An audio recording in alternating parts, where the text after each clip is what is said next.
Bismillahirrahmanirrahim. Assalamualaikum warahmatullahi wabarakatuh.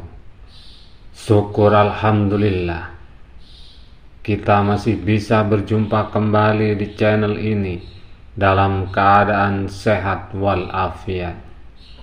Salawat dan salam selalu tercurahkan kepada junjungan kita Nabi besar Muhammad sallallahu alaihi wasallam. Keutamaan membaca surat Al-Fatihah setiap hari. Surat Al-Fatihah menjadi bacaan wajib dalam menjalankan ibadah sholat. Keutamaan surat Al-Fatihah begitu banyak, sehingga alangkah baiknya bila selalu kita baca dan amalkan, sebagaimana yang telah disabdakan oleh Rasulullah sallallahu alaihi wasallam yang artinya, jika kita punya suatu hajat apapun, surat Al-Fatihah bisa menjadi perantara untuk hajat tersebut. Sebelum mengetahui keutamaan surat Al-Fatihah, ada baiknya untuk mengenal terlebih dahulu surat ini. Surat Al-Fatihah termasuk ke dalam surat Makkiyah atau surat yang diturunkan di Mekah dan terdiri dari 7 ayat. Ada 2 pendapat mengenai jumlah dari surat ini, yaitu Imam Malik berpendapat jika jumlah ayat dalam surat Al-Fatihah hanya 6, dan yang berpendapat bahwa ayat surat Al-Fatihah hanya 6 tidak memasukkan basmalah menjadi bagian dari surat tersebut. Imam Asy-Syafi'i berpendapat dan mengatakan jika surat Al-Fatihah terdiri dari 7 ayat, dan kebalikan dari pendapat yang pertama. Surat Al-Fatihah memiliki 139 huruf yang terangkai dalam 25 kata. Al-Fatihah adalah surah pertama dalam Al-Quran yang ternyata memiliki keutamaan dari isi kandungannya. Berikut beberapa keutamaan surat Al-Fatihah yang wajib kita ketahui. Yang pertama, induknya Al-Quran. Dinamakan Ummul Quran dan Ummul Kitab karena surah ini mencakup seluruh tujuan-tujuan agama. Hal ini seperti yang disebut dalam hadis Rasulullah sallallahu alaihi wasallam bersabda yang artinya, surah Alhamdulillah yaitu Al-Fatihah adalah Ummul Quran, Ummul Kitab dan Asyabul Masan. Hadis riwayat Tirmizi. Yang kedua, dapat menyembuhkan penyakit. Keutamaan surat Al-Fatihah untuk menyembuhkan penyakit disebut juga sebagai Asy-Syifa, yang artinya obat. Dalam kitab Fadail Suwar wa Ayat Qur'aniyah karya Sayyid Muhammad Sa'ad Ibnu Alawi Al-Idrusi dijelaskan bahwa Abdul Malik bin Umar mengatakan, Al-Kitabu Syifa'un min kulli da'in Fatihatun. Artinya, surat yang menjadi pembuka dalam Al-Quran adalah obat segala sesuatu. Surat tersebut adalah surat Al-Fatihah. Allah Subhanahu wa Ta'ala juga telah menegaskan bahwa Al-Quran adalah obat bagi berbagai macam penyakit dalam firman-Nya. Bismillahirrahmanirrahim. Wa nunassilu minal Qur'ani ma huwa shifaa'un wa rahmatul lil mu'minin wa la yasidud dhalimina illa khasara. Artinya, dan kami turunkan dari Al-Quran suatu yang menjadi penawar, obat dan rahmat bagi orang-orang yang beriman. Dan Al-Quran itu tidaklah menambah kepada orang-orang yang zalim selain kerugian. Quran Surat Al-Isra ayat 82. Yang ketiga, syarat sah sholat. Keutamaan surat Al-Fatihah lainnya adalah menjadi syarat sah dan tidak sahnya salat seseorang. Karena surat ini adalah salah satu rukun dari sholat, sehingga tidak ada sholat seseorang tanpa adanya Al-Fatihah. Rasulullah sallallahu alaihi wasallam bersabda, Bismillahirrahmanirrahim. La sholata liman lam yaqra'u bi Fatihatil Kitab. Artinya, tidak sah salatnya seseorang yang tak membaca surat Al-Fatihah. Hadis riwayat Muslim. Yang keempat, surat yang mulia. Sebagaimana dalam sebuah sabda bahwa Abu Sa'id bin Mu'alla berkata, pada suatu hari aku sedang sholat di masjid.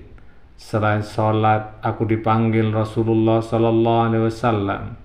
Kemudian Rasulullah Sallallahu Alaihi Wasallam bersabda, aku akan mengajarkanmu sebuah surah yang teragung di dalam Al-Quran sebelum engkau keluar dari masjid. Aku bertanya, surah apakah itu wahai Rasulullah? Rasulullah Sallallahu Alaihi Wasallam kembali bersabda, ia adalah surah segala puji bagi Allah, Tuhan semesta alam. Ia adalah 7 ayat yang diulang-ulang dalam setiap rakaatnya, dan Al-Quran yang agung yang diberikan kepadaku.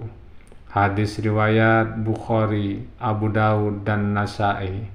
Yang kelima, surat yang paling utama. Abu Hurairah meriwayatkan bahwa Rasulullah SAW bersabda, Alhamdulillahi Rabbil Alamin adalah Ummul Quran, Ummul Kitab, Asyabul Masan, Al-Quran Al-Azim, As-Salah, As-Shifa, Ar-Ruqyah. Hadis riwayat Tirmizi. Yang keenam, terdapat munajat antara hamba dan Allah. Abu Hurairah mengatakan bahwa suatu saat Rasulullah SAW bersabda, Allah telah berfirman, aku telah membagi kandungan makna surat Al-Fatihah untukku dan untuk hambaku menjadi 2 bagian, dan aku akan mengabulkan apa yang hambaku pinta apabila dia membaca, segala puji bagi Allah, Tuhan semesta alam. Allah akan membalasnya dengan berfirman, hambaku telah memujiku.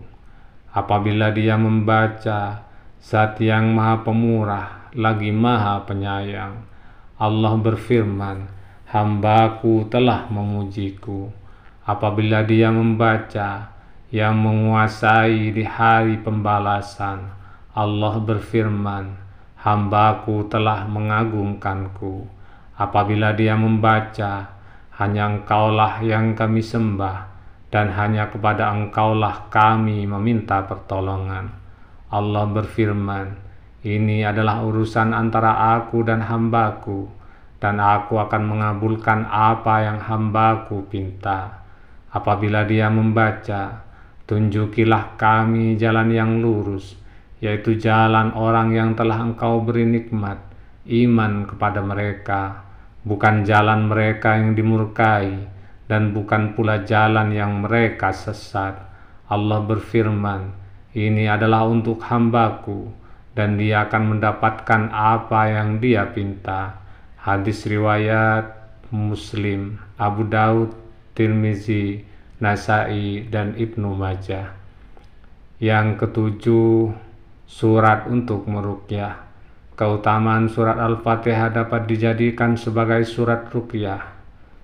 Kami pernah berada dalam perjalanan, lalu kemudian kami singgah hingga tiba-tiba datanglah seorang budak perempuan. Ia berkata, kepala suku kami tersengat binatang, sedangkan orang-orang kami tak ada di tempat. Adakah di antara kalian yang bisa meruqyah? Lalu seorang dari mereka berdiri dan pergi. Awalnya mereka tak menyangka bahwa orang yang berdiri bisa meruqyah. Orang itu pun lalu membacakan ruqyah hingga kepala suku dari budak perempuan itu pun sembuh. Kepala suku pun memberikan ia 30 ekor kambing, sementara mereka diberikan susu. Setelah kembali, orang itu pun ditanya oleh teman-temannya. Lalu ia menjawab, tak ada yang kubaca dalam ruqyah selain Ummul Kitab. Setibanya mereka di Madinah, mereka pun mengadu kepada Rasulullah SAW. Rasulullah SAW bersabda, bagaimana bisa dia tahu Al-Fatihah merupakan ruqyah? Bagi-bagilah kambing itu dan berikan kepadaku 1. Hadis riwayat Al-Bukhari dan Muslim. Wallahu a'lam bishawab. Semoga bermanfaat dan menjadi ilmu yang barokah. Subhanakallahumma wa bihamdika Asyhadu an la ilaha illa anta astaghfiruka wa atubu ilaik. Assalamualaikum warahmatullahi wabarakatuh.